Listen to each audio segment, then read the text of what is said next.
We're backstage here at the Ulster Hall on the opening night of the UK leg of the Black Star Riders tour and promotion of the new album, The Killer Instinct. Beside me, the one and only Mr. Ricky Warwick, frontman from this here fair parish of Belfast. Absolutely, yes, just down the road in Donald, Newton Arts direction. So hometown shows must always be special for you. They're nerve-wracking. They're amazing. They're fun, but nerve-wracking. You know, you're playing in front of family and close friends, and obviously, you know, people from your own city. So it puts a wee bit of pressure on you, but it's good pressure, and I enjoy it. And you know, Belfast crowd's just hard to beat. So we're excited. Good stuff. I say you're here because you've got the new album, The Killer Instinct, receiving rave reviews. Thank you. Out for about a week. Thank you. Yes. Number 13 in the UK charts. Yeah, I mean, delighted. I mean, just big thanks to everybody that bought it and got us in straight in the charts at number 13. It's just phenomenal, and we're blown away by that. One thing that's happened recently, it's been, you could say probably this has been the end of quite a productive period for you artistically, creatively, because at the turn of the year you produced two solo albums, one acoustic and one electric. So you haven't really talked much about those on camera and in interviews about them, because you've always been concentrating on Black Star Riders. Sure. You went down the PledgeMusic route for those. Why did you pick that particular way of doing it? You know, basically, Ginger Wildheart was a big inspiration to me. Ginger's a good friend of mine, and Ginger had such success with his campaign. You know, we're both coming from similar genres, similar area. We've both got very lucky to have a very loyal following. And I just knew that the state of the record industry is at the minute, to make one album's ambitious, to make two albums very ambitious, and making albums isn't cheap. And you know, to make the albums to the sort of quality that I wanted to make them, I just knew I wouldn't get that from a record. I wouldn't get that type of support from a record label anymore. It just isn't there. So I thought, well, talk to Ginger, and he said, look, you should definitely do this. He says, just one-on-one with the fans, get them involved, you know, cut out the middleman, cut out the record label. You're dealing with the people that appreciate your music and buy your music, with no record company bullshit in there. And it just sounded like the way forward to me, and proved to be right. I was blown away by it. It was fun to do. It was easy to do. Hopefully, I think I gave the people that bought into the pledge something every week, updated every week, and gave them exclusive tracks and things like that. And it just proved to be really, really successful. I was able to go in and make the albums that I wanted to make without punching the clock and going, you know, we're going to run out of money here, and I've got 3 tracks still to record. I've got to actually go and record in a nice studio, get a great engineer in, and make some really good quality music, which is hard to do now. You just don't really get the record company support, you know. Certainly not sort of like myself being a solo artist, you know. Yeah. It was 2 albums, one electric, one acoustic. Was the plan always to do the 2 albums side by side, or did it just evolve that way? It evolved from a conversation that I had with myself and a really good friend of mine here, Mr. Sam Robinson. And Sam and I have been mates for years, and it was one of those things where I was over about 5 years ago, and we were in the pub, and we were going to a Glens Linfield game, and the game got called off. So we're sitting in the pub, and we were just talking about music, and Sam was asking me what I was up to, and he had a couple of ideas, which he shared with me, and I thought, this is great.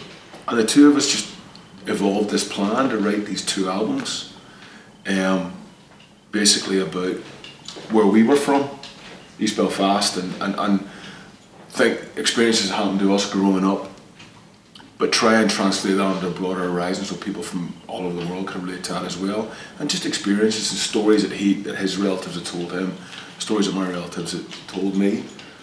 So the 2 of us just sat down and just started to write songs. Yeah, they're both very personal albums. They're obviously very much rooted in East Belfast. They're not just from your personal background and Sam's. One of my favourite songs said something to Goliath. Yes. What was the inspiration to have the cranes talk to each other? I mean, me and Sam were just sitting talking, and you know, we're talking about East Belfast. We're talking about the shipyard and people who used to work there and people we used to know, and the whole kind of thing, and the connection with the Glens, and you know, Sam said to me, wouldn't it be great if those cranes could talk to each other? And I'm like, that's a brilliant idea, you know, we should write a song about that. And we did, you know, and there's the very man himself right there, Mr. Sam Robinson. and his son Geordie. We're just talking about Samson and Goliath. Oh, right. And Hello there. you know, we sat down and Sam said, wouldn't this be a great idea if these two cranes could talk? Because they've seen it all. I mean, they've been there since, what, 1969? Yeah, first one. 69, so imagine what they've seen. I know it's a bit like trippy, because they're inanimate objects and stuff like that, but just what a great idea for a song. And Sam fired down the lyrics and sent them over to me, and you know, start to hear the melody, you see the words, the melody starts to come along, and you start figuring out the chords, and before you know it, you have it. And I fired back at Sam, and Sam goes, yep, that's what I was thinking of. And that's how we did it. You know, when we couldn't get together, we'd do it over Skype or phone calls and stuff like that. So. Of course, there's a direct correlation to your previous EP, the Feckin' Whiskey project. Sure. Because you shot the part of the video with that on the top of one of the cranes. Well, exactly, yeah. And that's the first it's a sort of precursor. That's the first song that Sam and I wrote together. And that was sort of the template. That's where we took it and thought, right, this is great. Let's take this a step further. Let's write two songs, like I said, about our upbringing in the East, people, places who we know, stories they've told us, things that have happened, going from the present day right back to our childhood, right back to, you know, First World War, like a song like Shabin Rita, you know. There's so much history there, so much depth in this country, and just in East Belfast. Yeah, you mentioned Schwab Reed. I gave another of my favourite songs. To me, there's two companion songs on the two albums. There's the Schwab Reed Out one, which links with the first song on the other album. Hearts and Trees. Yeah. Hearts and Trees. Yes, absolutely. Which is about going off to war and young men. Well, I mean, this brings Sam will tell you this brilliant story behind that. Want to tell it about Ram's Island? Yeah. Ram's Island is an island of Loch Ness. Son Robinson. Sorry, nice to meet you. Hello, nice to meet you. During the Second World War, it was an American Army base at Langford Lodge, which is quite near to Ram's Island. And the American airmen who were there on their days off, if they'd met local girls, would row out, get a rowing boat and row out and spend some time out on the island. And we discovered that there's huge beech trees on the island, and to this day the guys' names, their units, the girls that they met are still carved into the trees, and you can sort of row out, you know. And a lot of these guys never came back once the invasion started, you know, of mainland Europe. A lot of these guys never came back, but their legacy's still in the trees, you know. So that pretty much sort of was where that stemmed from, you know. This amazing, you can go out and still see these ghosts, if you like, you know.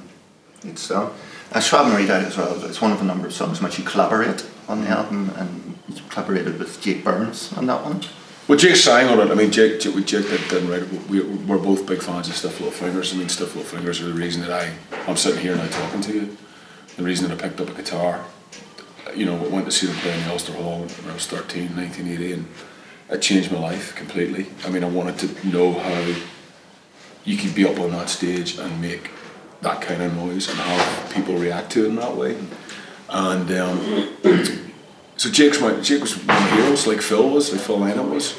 And over the years, I've got to know him. And you know, like Sam's a big Stiff Little Fingers fan. And that was the beauty of doing these two albums as well, was you could reach out to people like say Ginger, Jake, Nathan from Snow Patrol, Joe Elliott, you know. You get these people to come and play on the record. And we sent Jake the song and he loved it.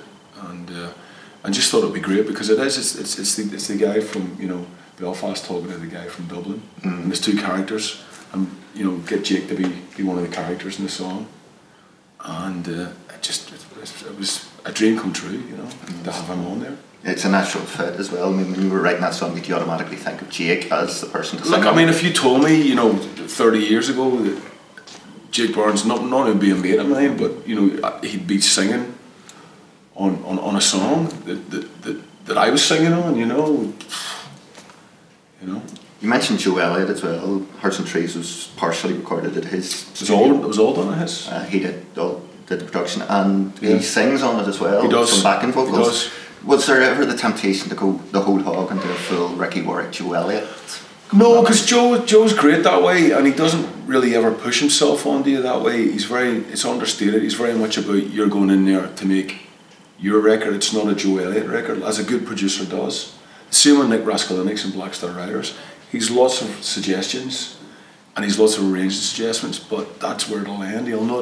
He's not making a Nick Raskulinecz record with that sound. Whereas I think, I hate to say this, Kevin Shirley, sometimes we did our first album, he's got a style, and you make a record, it's a Kevin Shirley production.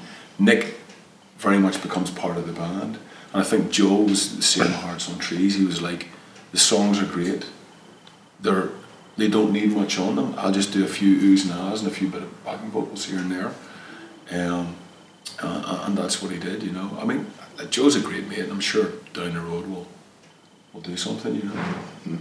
Just on the subject of collaboration and your East Belfast background, one I wanted to throw in there. Would you ever like to work with Van Morrison? I'd love to, but you know what Van's like. Yeah, good, exactly. You know, I would love to. I mean, I did hear back, and I don't know if this is true or not, that the previous solo on Belfast Confetti, that Van had heard it, and that he really liked it. I heard through somebody through his management. I don't know, I take that with a pinch of salt. I don't know if that's true or not, but if it is, that's a huge honour. But of course I would. I mean, he's a huge fan of his music. I think he's absolutely amazing. And you know, there's obviously a direct link there. Phil Lynott was a huge Van Morrison fan, and you can hear that in Phil's lyrics and his singing and his writing and his phrasing, that he was definitely influenced by Van the Man, you know.